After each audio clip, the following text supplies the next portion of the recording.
আসসালামু আলাইকুম। কুকিং হাউজে সবাইকে স্বাগতম। তরমুজের ভীষণ মজাদার একটি রেসিপি নিয়ে চলে এলাম। আজ তৈরি করে দেখাবো তরমুজের জেলো পুডিং। ঠান্ডা ঠান্ডা এই তরমুজের জেলো পুডিং খেতে ভীষণ মজার এবং ইয়াম্মি। বানানোও খুবই সহজ, ইফতারে বানিয়ে পরিবেশন করতে পারেন। আমি এখানে কিছু তরমুজ নিয়েছি, আর তরমুজটা আমি এরকম ছোট ছোট টুকরো করে কেটে নিয়েছি।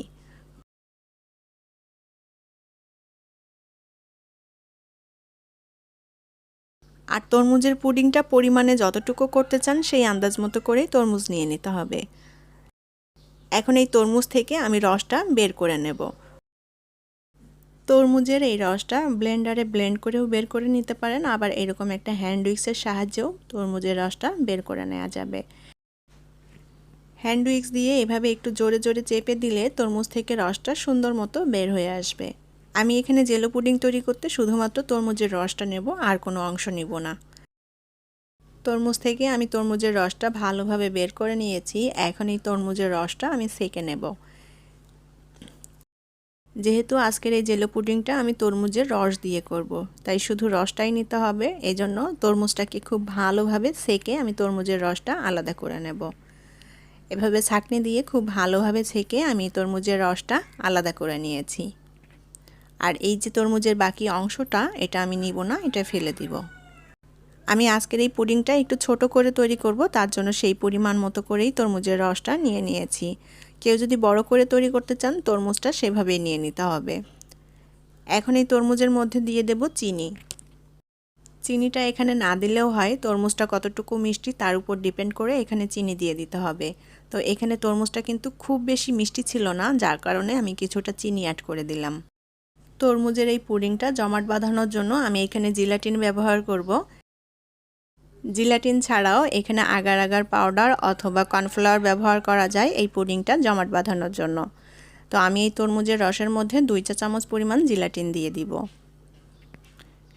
যেহেতু আমি পুডিংটা ছোট করে তৈরি করছি, তাই 2 চা চামচের বেশি জিলাটিন লাগবে না এখানে। এখন জিলাটিন দিয়ে খুব ভালোভাবে নেড়েচেড়ে তরমুজের রসের সাথে মিশিয়ে নেব।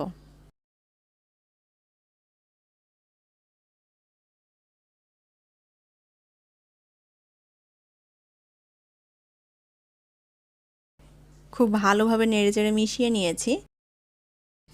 এখন এই তরমুজের রসটা আমি একটা প্যানে নিয়ে নেব।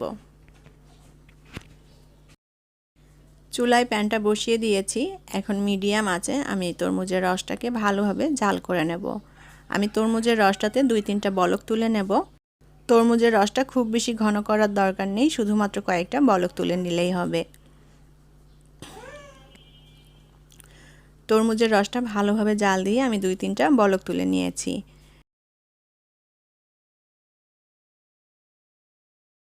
এখন যে বাটিতে আমি পুডিংটা সেট করব সেই বাটিতে এই তরমুজের রসটা নিয়ে নিতে হবে। আমি পুডিংগুলো ছোট করে তৈরি করব, তার জন্য ছোট বাটিতে পুডিংটা সেট করছি। খুবই সহজ একটি রেসিপি। আর এই গরমের দিনে ঠান্ডা ঠান্ডা এরকম তরমুজের একটা পুডিং খেতে কার না ভালো লাগবে। সারাদিন রোজা রাখার পর ইফতারিতেও এই তরমুজের পুডিংটি রাখতে পারেন। ঠান্ডা ঠান্ডা এই তরমুজের পুডিংটি খেলে শরীর মন একেবারেই ঠান্ডা হয়ে যাবে। আর এটা ছোট থেকে বড় সবাই ভীষণ পছন্দ করবে খেতে।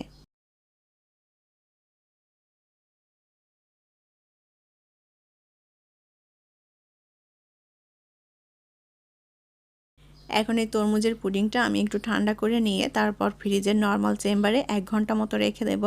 আর এই 1 ঘন্টাতে তরমুজের পুডিংটা খুব ভালোভাবে জমাট বেঁধে যাবে। 1 ঘন্টা হয়ে গিয়েছে, আমি তরমুজের পুডিংটা নর্মাল ফ্রিজে রেখে দিয়েছিলাম। তো পুডিংটা ভালোভাবে জমাট বেঁধে গিয়েছে। এখন এটা পরিবেশনের জন্য রেডি। তবে এখনই আমি এটা পরিবেশন করব না, এটা আমি ইফতারিতে পরিবেশন করব। তবুও পুডিংটা কতটুকু জমাট বেঁধেছে আপনাদের একটু দেখিয়ে দিচ্ছি। এরকম একটা স্প্যাচুলা অথবা ছুরি দিয়ে পুডিংয়ের চারপাশটা একটু আলগা করে নিতে হবে, যাতে করে নামাতে সুবিধা হয়। এখন একটা প্লেটের উপর পুডিংটা নামিয়ে নেব। এভাবে একটু ট্যাপ করে দিলে খুব সুন্দরভাবে পুডিংটা বাটি থেকে মোল্ড আউট হয়ে যাবে। মাশাল্লাহ, পুডিংটা কিন্তু খুব সুন্দরভাবে জমাট বেঁধেছে। আপনারা দেখেই হয়তো বুঝতে পারছেন কতটা সুন্দর এবং ইয়ামি হয়েছে। আমি পুডিংটা এখনই কেটে পরিবেশন করব না, শুধুমাত্র আপনাদের দেখানোর জন্য আমি প্লেটে নামিয়ে নিয়েছি। আপনারা দেখেই হয়তো বুঝতে পারছেন কতটা সুন্দর হয়েছে পুডিংটা। আর এই পুডিংটা আমি ইফতারিতে পরিবেশন করব। আশা করি আমার আজকের তরমুজের জেলো পুডিং আপনাদের ভালো লেগেছে। আর আমার রেসিপিগুলো ভালো লাগলে চ্যানেলটি সাবস্ক্রাইব করে সাথেই থাকবেন। সবাই অনেক অনেক ভালো থাকবেন। আজকের মতো বিদায় নিচ্ছি। আল্লাহ হাফেজ।